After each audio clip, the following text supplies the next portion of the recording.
नमस्कार दोस्तों और स्वागत है आपका 100% इंग्लिश के यूट्यूब चैनल पर। दोस्तों आज हम एक नया और बहुत ही एक्साइटिंग सब्जेक्ट स्टार्ट करने वाले हैं जो कि आपका British literature early 20th century और इसका पेपर कोड है BEGC 112। इस वीडियो के पहले सेक्शन में हम लोग डिस्कस करेंगे ब्लॉक 1 को जिसमें कि हमको समझना है मॉडर्निज्म को। सो गेट योर नोटबुक्स रेडी क्योंकि आज का सेशन बहुत ही डिटेल्ड होने वाला है। चलिए बिना किसी देरी के शुरू करते हैं। तो दोस्तों सबसे पहले समझते हैं कि मॉडर्निज्म आखिर होता क्या है। जब हम इंग्लिश लिटरेचर की हिस्ट्री पढ़ते हैं तो हमें होमर से लेकर एलिजाबेथियन और विक्टोरियन पीरियड्स तक का सफर तय करना पड़ता है। पर 20th सेंचुरी की शुरुआत में एक नई वेव आई थी जिसको कि हम मॉडर्निज्म कहते हैं। आप इस पॉइंट पर खास ध्यान दीजिए कि मॉडर्न वर्ड का मतलब है रीसेंट टाइम्स, जो पुराने पास से बिल्कुल अलग हो। लिटरेचर, विजुअल आर्ट्स, आर्किटेक्चर और म्यूजिक में मॉडर्निज्म का मतलब था ट्रेडिशनल पाथ से एक कंप्लीट ब्रेक और नए एक्सप्रेशन के फॉर्म्स की तलाश। ये मूवमेंट स्पेसिफिकली 20th सेंचुरी के फर्स्ट 3 डेकेड्स 1900 से लेकर 1930 तक अपने पीक पर था। विक्टोरियन एज जो कि 1901 में खत्म हुआ, उसके बाद के सोसाइटी में एक शिफ्ट आने लगा। विक्टोरियन सोसाइटी की मॉरलिटी, उनका ऑप्टिमिज्म और उनके स्ट्रिक्ट क्लास रूल से मॉडर्न राइटर्स एलिनेट फील करने लगे, अलग थलग फील करने लगे। यहाँ से क्वेश्चन ऐसे बन सकता है, define modernism and explain how it mark the departure from the Victorian era. अब हम देखते हैं कि ये मूवमेंट इतना स्ट्रॉन्ग क्यों बन गया। इसके पीछे दो सबसे बड़े रीजंस थे। पहला था इंडस्ट्रियलाइजेशन, नई मॉडर्न इंडस्ट्रियल सोसाइटीज का बनना और सिटीज का तेजी से ग्रो होना। और दूसरा था the world Wars.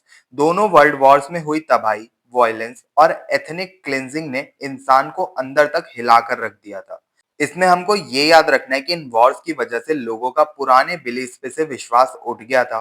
Traditional belief जैसे कि God is in heaven, all is right with the world पर अब सवाल उठने लगे थे। लोगों का रिलेशनशिप गॉड के साथ फेथ से शिफ्ट होकर एग्नोस्टिसिज्म की तरफ चला गया था। इसी दौरान फिलॉसफी में भी बदलाव आए। जैसे नीत्शे ने अपने वर्क ज़ाराथुस्त्रा के थ्रू कहा कि इंसान को अब अपना डेस्टिनी खुद लिखना पड़ेगा और सुपरमैन बनना पड़ेगा। नई फील्ड्स जैसे साइकोलॉजी में फ्रॉइड ने साइको एनालिसिस इंट्रोड्यूस किया जिसने ह्यूमन बिहेवियर को देखने का नजरिया ही बदल दिया। यहाँ से क्वेश्चन ऐसे बन सकता है, discuss the historical and social factors that contributed to rise of modernism in the 20th century. अब ये एग्जामिनर के फेवरेट टॉपिक्स में से एक है, characteristics of modernism. Modernism basically एक एंटी ट्रेडिशन मूवमेंट था। अमेरिकन पोएट एजा पाउंड ने एक बहुत ही फेमस स्लोगन दिया था, मेक इट न्यू। उनका कहना था कि पास्ट के ट्रेडिशंस को कंप्लीटली फेंकना नहीं है बल्कि उन्हें नए मॉडर्न टाइम्स के हिसाब से रीपर्पस करना है। इसका सबसे बड़ा एग्जाम्पल टीएस इलियट की पोयम द वेस्टलैंड है जो कि 1922 में आई थी। इस पोयम में टीएस इलियट ने एक लाइन लिखी है, these fragments I have showed against my ruin। ये लाइन दिखाती है कि पास्ट की सर्टेनिटी खत्म हो चुकी है और अब बस बचे कुचे फ्रेगमेंट्स ही रह गए हैं। मॉडर्निस्ट लिटरेचर पीक पर 1910 से 1930 के बीच में था, मतलब ये 2 डेकेड्स में अपने पीक पर था। कुछ सबसे प्रोमिनेंट राइटर्स थे जैसे T S Eliot, William Butler Yeats, एड्जा Pound, William Lewis, Virginia Woolf, Wallace Stevens और गैट्यूड स्टेन। और यूरोप से मार्कल पोर्स, स्टीफन मालर में, आंद्रे जीद, फ्रांस काफ्का और रेनर मारिया रिल्के भी इसमें शामिल थे। इनकी राइटिंग्स में 5 मेजर कैरेक्टरिस्टिक्स थे जो कि मॉडर्निज्म को डिफाइन करते हैं। एक था इम्पर्सनिज्म और सब्जेक्टिविटी। फोकस इस बात पर था कि हम चीजों को कैसे देखते हैं, ना कि क्या देखते हैं, जैसे कि stream of consciousness technique. Rejecting objectivity, moral positions और एक्सटर्नल ओमनिसेंट नरेटर्स को रिजेक्ट करना। ब्लरिंग ऑफ जॉनरास, नॉवल का पोएटिक होना और पोएम्स का प्रोज जैसा हो जाना। फ्रेगमेंटेड फॉर्म्स, डिसकंटिन्यूअस नरेटिव्स और अलग-अलग मटेरियल्स का कॉलेज बनाना। रिफ्लेक्सिविटी, वर्क्स खुद अपने नेचर और स्टेटस पर क्वेश्चन कैसे रेज करते हैं, इसमें यह भी दिखाया गया था। यहाँ से क्वेश्चन ऐसे बन सकता है, enumerate the key characteristics of modernist literature with example of prominent writers। इसमें आपको ये पांचों मेजर कैरेक्टरिस्टिक्स को बताना है और कौन सा राइटर इनसे एसोसिएटेड है ये भी बताना है। अब देखते हैं पोस्ट मॉडर्न शिफ्ट को। वर्ल्ड वॉर 2 खत्म होने के बाद अराउंड 1945 में एक नया फेज शुरू हुआ था जिसको हम पोस्ट मॉडर्निज्म कहते हैं। 1960s तक ये मूवमेंट मॉडर्निज्म को ओवरशैडो कर चुका था। दोनों में एक बहुत बड़ा डिफरेंस है। मॉडर्निज्म में पास्ट के टूटने, फ्रेगमेंटेशन का एक दुख या नॉस्टैल्जिया होता है, जैसे टीएस इलियट की राइटिंग्स में हमको देखने को मिलता है। लेकिन पोस्ट मॉडर्निस्ट राइटर इसी फ्रेगमेंटेशन को सेलिब्रेट करते हैं, क्योंकि ये उन्हें फिक्स्ड सिस्टम्स और बिलीफ से आजादी देता है। पोस्ट मॉडर्निज्म में मिनिमलिज्म भी बहुत पॉपुलर हुआ। जैसे सैमुअल बेकेट ने ऐसे प्लेस लिखे जो सिर्फ 13 मिनट की होती हैं, जिसमें स्टेज बिल्कुल खाली होता है, लेकिन वो लाइफ की एब्सर्डिटी, मीनिंगलेसनेस को परफेक्टली दिखाती हैं। पोस्ट मॉडर्निज्म में पास्ट को डिस्ट्रॉय नहीं किया जाता, बल्कि उसे आयरनी के साथ रीविजिट किया जाता है। फॉर एग्जाम्पल, सैमुअल बेकेट के प्ले वेटिंग फॉर गोडो में गोडो वर्ड गॉड पर एक पन है।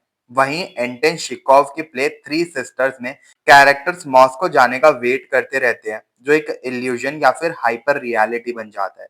यहाँ से क्वेश्चन ऐसे बन सकता है, how does post modernism differ from modernism in its attitude towards fragmentation and the past. अब ये एग्जामिनर के फेवरेट टॉपिक्स में से एक है, post modernism and Meta modernism, क्योंकि ये कंटेम्प्रेरी टाइम से जुड़ा हुआ है। 1980s के आते आते पोस्ट पोस्ट मॉडर्निज्म यानी कि मेटा मॉडर्निज्म का राइज हुआ।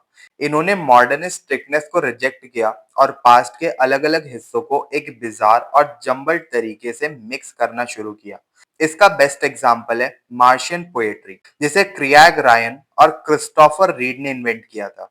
क्रिएग रायन की पोयम अ मार्टिन सेंड्स अ पोस्टकार्ड होम में एक एलियन के नजरिए से ह्यूमन लाइफ को डिस्क्राइब किया गया है। पोयम के अंदर बुक्स को कैक्सटन्स बुलाया गया है, क्योंकि कैक्सटन ने प्रिंटिंग प्रेस को इन्वेंट किया था, और कार को मॉडल टी कहा गया है। ये पोयम प्लाटो की एलिगरी ऑफ द केव की तरह सवाल उठाती है कि जो रियलिटी हम देखते हैं, क्या वो सच्ची है या फिर सिर्फ एक इल्यूजन है। थ्योरी के फील्ड में भी बहुत बड़े चेंजेस आए। यूर्जन हाबरमास ने मॉडर्निज्म को एनलाइटनमेंट का कंटिन्यूएशन माना, जिसमें रीजन और ट्रुथ पर फोकस था। लेकिन फ्रेंच स्ट्रक्चरलिस्ट जैसे माइकल फोकोल्ट और जैकेस दरिदा ने इस आइडिया को अटैक किया। जीन फ्रांसोइस लियोटार्ड ने पोस्ट मॉडर्निज्म को डिफाइन किया as a incredulity towards meta narrative, यानी किसी भी एक ग्रैंड ट्रुथ या फिर यूनिवर्सल रूल पर विश्वास ना करना। एक और फ्रेंच फिलोसोफर थे, यान बुद्रियार। इन्होंने सिमिलैक्रम और हाइपर रियलिटी का कॉन्सेप्ट दिया। उनका कहना था कि आज के टाइम में रियल और इमेजिन के बीच का फर्क खत्म हो गया है।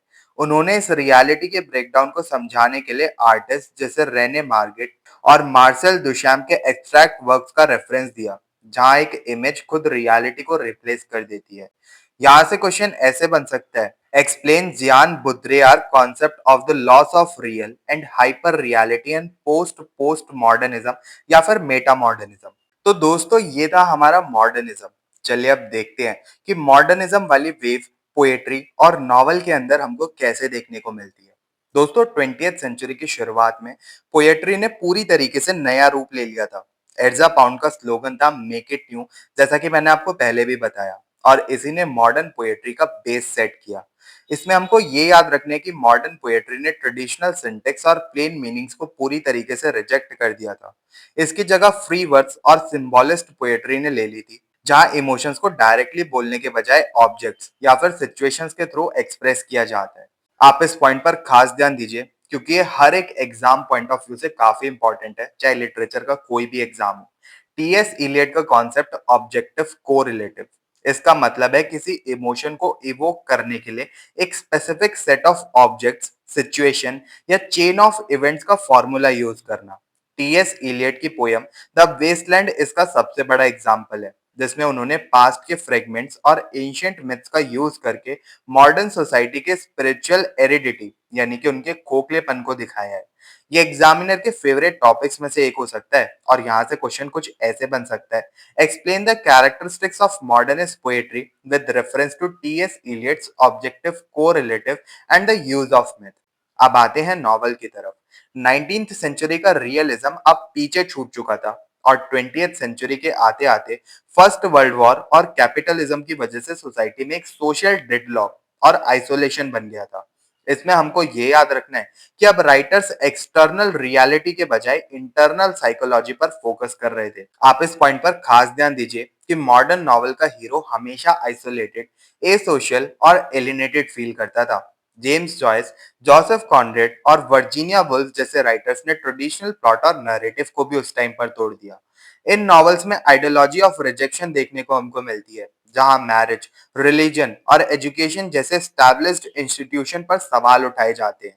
इस दौरान एस्थेटिक डायमेंशन में इल्यूजन और फैंटेसी का यूज बढ़ गया, जिसने आगे चलकर 20th सेंचुरी की लिटरेरी थ्योरी जैसे स्ट्रक्चरलिज्म का बेस तैयार किया।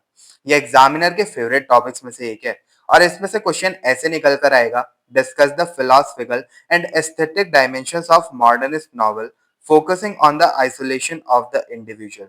तो दोस्तों, ये था हमारा ब्लॉक वन, जिसमें कि हमने देखा कि मॉडर्निस्ट वेव कैसे शुरू हुई थी और मॉडर्निस्ट वेव के क्या की कैरेक्टरिस्टिक्स और की राइटर्स हैं। चलिए फिर फटाफट से शिफ्ट करते हैं हमारे ब्लॉक टू की तरफ, जिसमें कि हमको एक नॉवल को पढ़ना है, जहां पर हम डी.एच. लॉरेंस और उनके मास्टरपीस सन्स एंड लवर्स के बारे में डिटेल में पढ़ेंगे। सो गेट योर नोटबुक्स रेडी, क्योंकि ये ब्लॉक आपके सिलेबस का एक मेजर पिलर है। चलिए फिर फटाफट से बिना किसी देरी के शुरू करते हैं।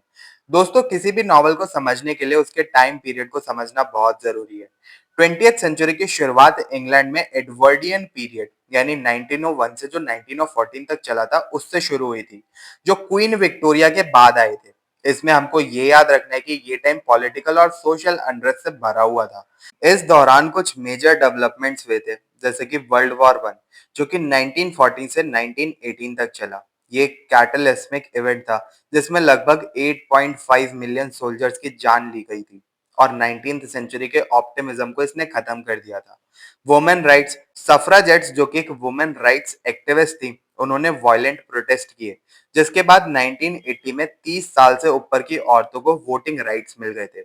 इंटेलेक्चुअल शिफ्ट्स, आप इस पॉइंट पर खास ध्यान दीजिए, क्योंकि इस टाइम के थिंकर्स ने लिटरेचर को बहुत ज्यादा इन्फ्लुएंस किया। सिगमंड फ्रॉइड ने साइको एनालिसिस, अनकॉन्शियस माइंड और एडिपस कॉम्प्लेक्स की थ्योरीज दी। वहीं फ्रेडरिश नीत्शे ने वेस्टर्न मॉर्टैलिटी को चैलेंज किया और गॉड इज डेड का आइडिया दिया। यहाँ से क्वेश्चन ऐसे बन सकता है: discuss the social and intellectual context that shape the early 20th century British novel. अब आते हैं हमारे ऑथर पर। डेविड हर्बर्ट लॉरेंस यानी कि डी.एच. लॉरेंस का जन्म 1885 में ईस्टवुड में हुआ था, जो नॉटिंघम शायर का एक माइनिंग विलेज था। उनकी फैमिली बैकग्राउंड समझना बहुत जरूरी है, क्योंकि यही उनकी नॉवल का बेस है। उनके फादर अर्थर लॉरेंस एक अनएजुकेटेड कोल माइनर थे। उनकी माँ लीडिया लॉरेंस एक एजुकेटेड और सोशली एस्पिरेशनल वुमेन थी, जो अपने बच्चों को माइनिंग की जिंदगी से बाहर निकालना चाहती थी। इन दोनों के बीच हमेशा क्लास और कल्चर का कन्फ्लिक्ट रहता था, जिसने लॉरेंस के बचपन पर गहरा असर डाला। लॉरेंस की चाइल्डहुड फ्रेंड जेसी चैम्बर्स थी, जिनके फार्म पर वो टाइम बिताना पसंद करते थे। बाद में उन्होंने फ्रीडा वीगली से शादी की, जो ऑलरेडी मैरिड थी, और दोनों यूरोप चले गए। उनकी बाकी मेजर्स नॉवल में the white peacock, the rainbow, women in love शामिल है। सन्स एंड लवर, जो कि 1913 में पब्लिश हुई थी, लॉरेंस की थर्ड नॉवल थी और ये एक रीजनल नॉवल है जो ईस्ट मिडलैंड्स में सेट है। इसमें हमको ये याद रखना है कि इस नॉवल का ओरिजिनल नाम पॉल मॉरेल था। लॉरेंस ने इसका टाइटल चेंज करके सन्स एंड लवर्स कर दिया, ताकि इसका फोकस एक इंडिविजुअल से हटकर एक ब्रॉडर साइकोलॉजिकल डिलेमा पर आ जाए। ये नॉवल दो पार्ट्स में डिवाइडेड है। पार्ट वन, ये मिसेस मॉरेल और उनके पति के बीच के कन्फ्लिक्ट्स पर फोकस करता है। मिसेस मॉरेल अपना सारा प्यार और एम्बिशन अपने बड़े बेटे विलियम पर डाल देती हैं, लेकिन विलियम की डेथ हो जाती है।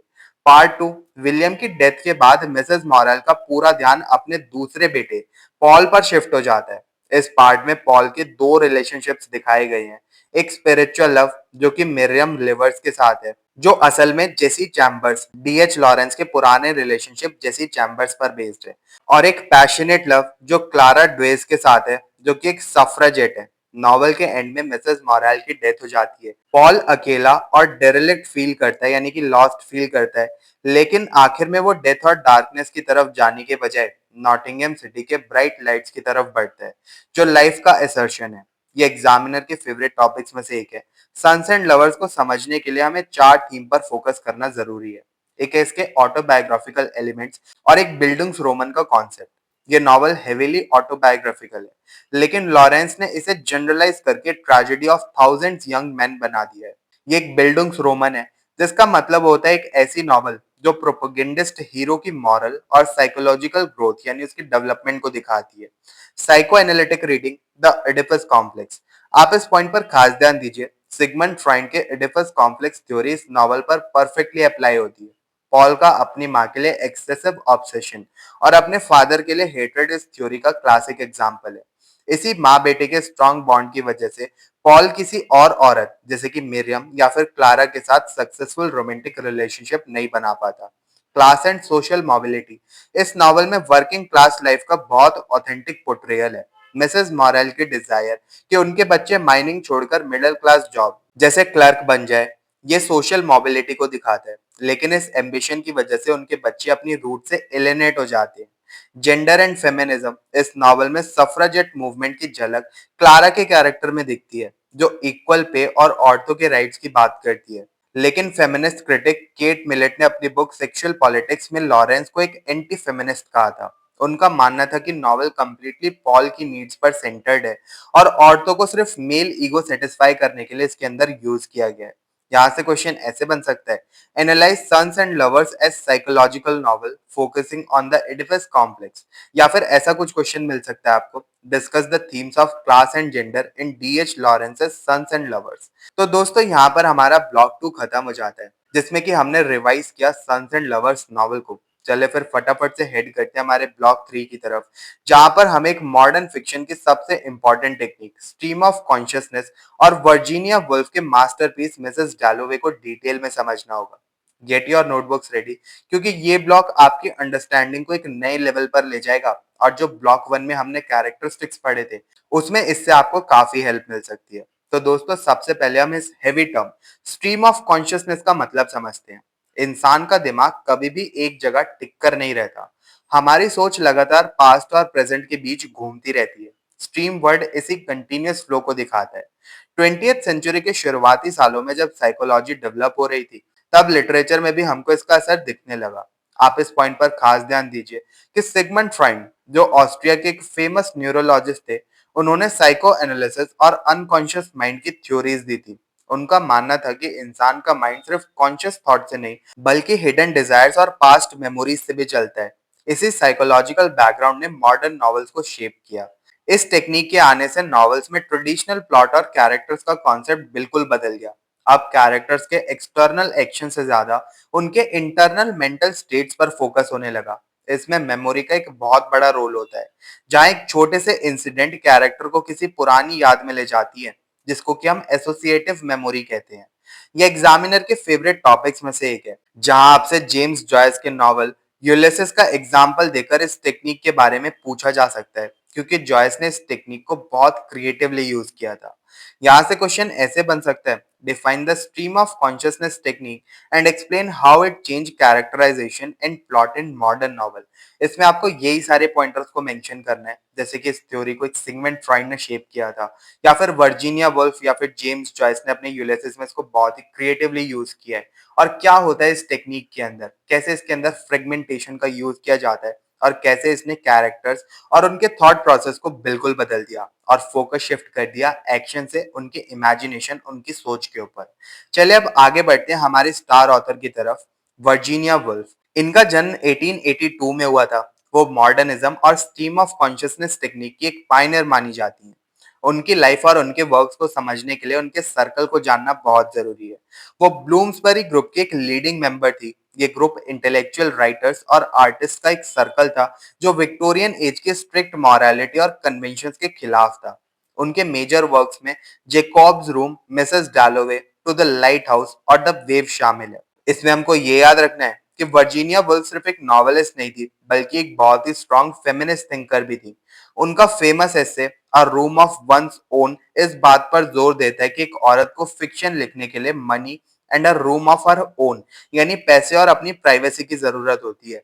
उन्होंने मेल डोमिनेटेड सोसाइटी और पेट्रियार्कल फैमिलीज में औरतों की सेकेंडरी पोजीशन को बहुत ही डीपली क्रिटिक किया।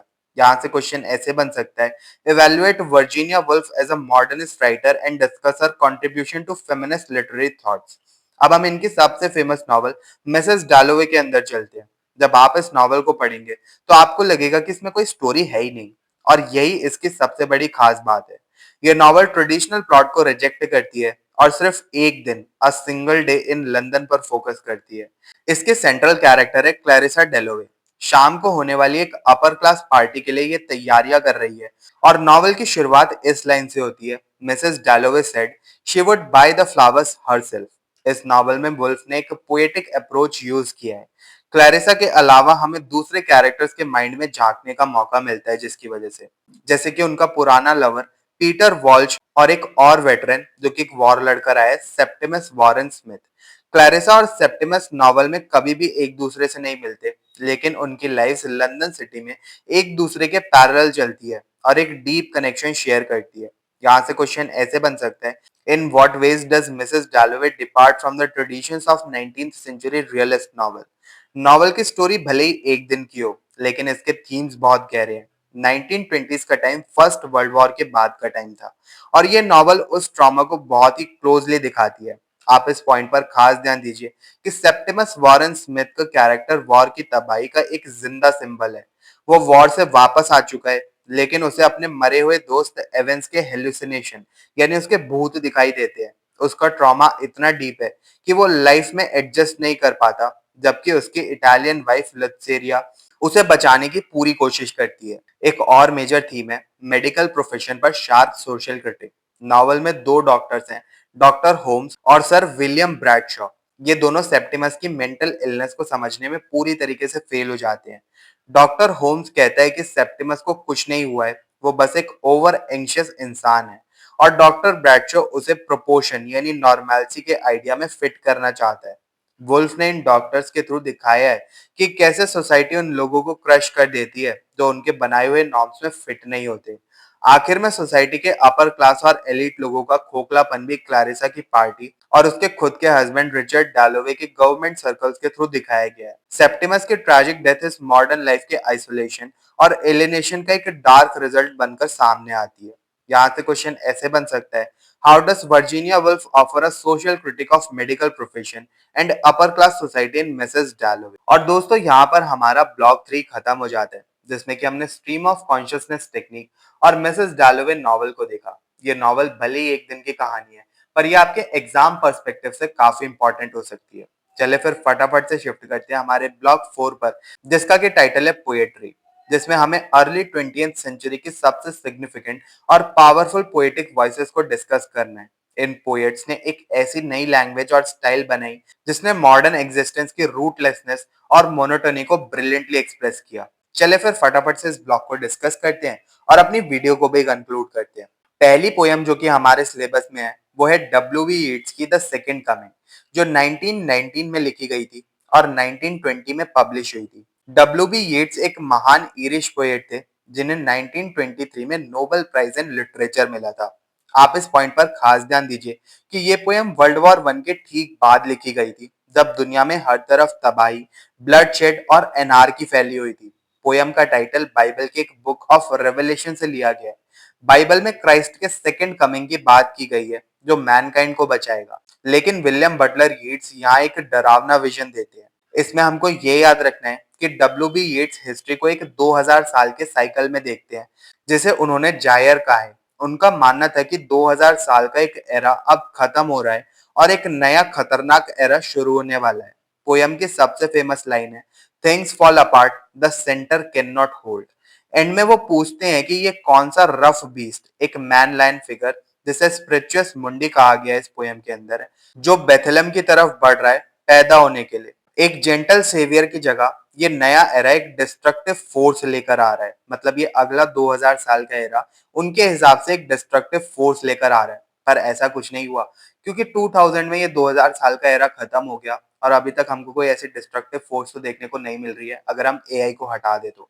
ये एग्जामिनर के फेवरेट टॉपिक्स में से एक है, explain the biblical and historical context of William Butler Yeats poem the second coming. इसके बाद हम चलते हैं एक स्पिरिचुअल जर्नी पर, जर्नी ऑफ द मेजाई। ये पोयम टी.एस. इलियट ने 1927 में लिखी थी, जब उन्होंने एंग्लो कैथोलिसिज्म में कन्वर्ट किया था। ये पोयम एक ड्रामेटिक मोनोलॉग है जो 3 वाइज मैन मेजाई में से एक की आवाज में लिखी गई है।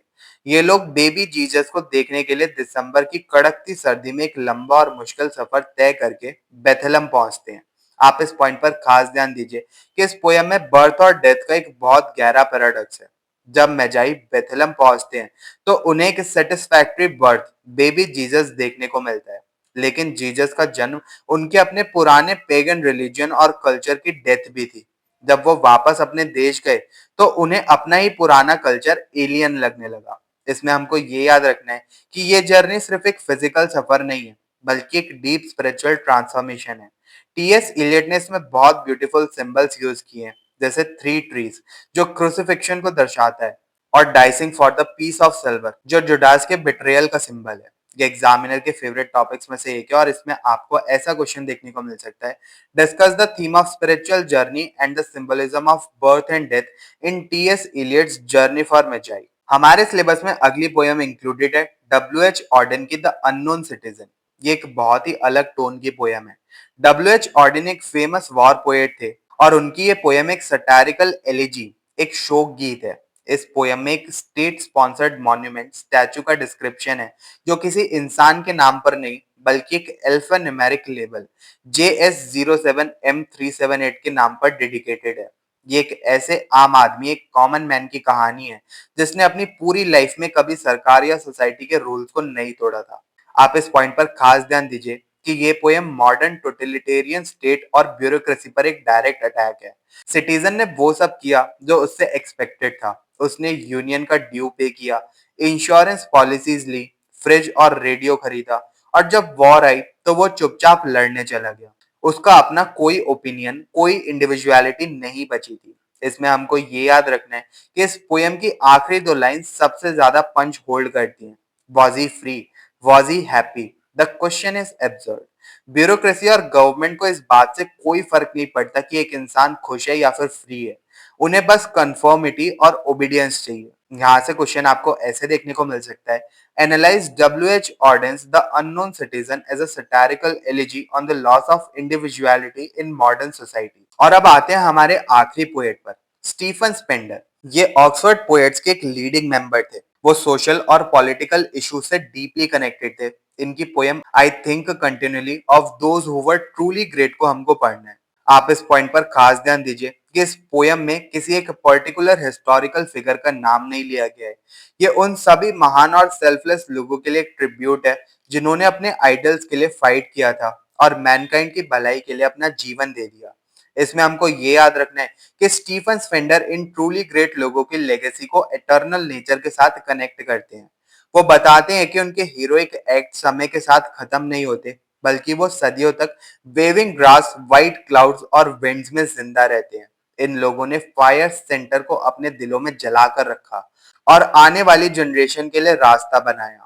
ये फ्री वर्स और रिटोरिकल एब्स्ट्रैक्शन का एक ब्रिलियंट एग्जाम्पल है। यहाँ से क्वेश्चन आपको ऐसा देखने को मिल सकता है: how does Stephen Spender define true greatness and connected with nature in his poem. तो दोस्तों, इसी के साथ हमारा ब्लॉक 4 और ये पूरा कोर्स, जिसमें कि हमने BEGC 112 British literature early 20th century को पढ़ा है, सक्सेसफुली कंप्लीट होता है। हमने WB येट्स के डार्क विजन से लेकर WH ऑर्डन के शार्प सटायर तक ब्लॉक 4 में सब कुछ देख लिया। और इससे पहले हमने stream of consciousness, sons and lovers का ऑडिफिस कॉम्प्लेक्स और मॉडर्निज्म क्या होता है और ये पोएट्री और नॉवल में कैसे इवॉल्व हुआ, इन सब चीजों को देखा। ये सारी ही चीजें लिटरेचर पर्सपेक्टिव से काफी ज्यादा इंपॉर्टेंट है। बाकी इस वीडियो में मैंने आपको जितने भी कॉन्सेप्ट बताए, वो आपके इग्नू के टर्म एंड एग्जामिनेशन के लिए काफी ज्यादा इंपॉर्टेंट है। अगर आपको ये वीडियो हेल्पफुल लगी हो, तो इसको लाइक और शेयर जरूर करें, और 100% इंग्लिश चैनल को सब्सक्राइब कर लें और ऐसे डिटेल्ड और इंसाइटफुल वीडियोस के लिए। मिलते हैं फिर अपने नेक्स्ट वीडियो में। तब तक के लिए happy studying and best of luck for your upcoming examinations.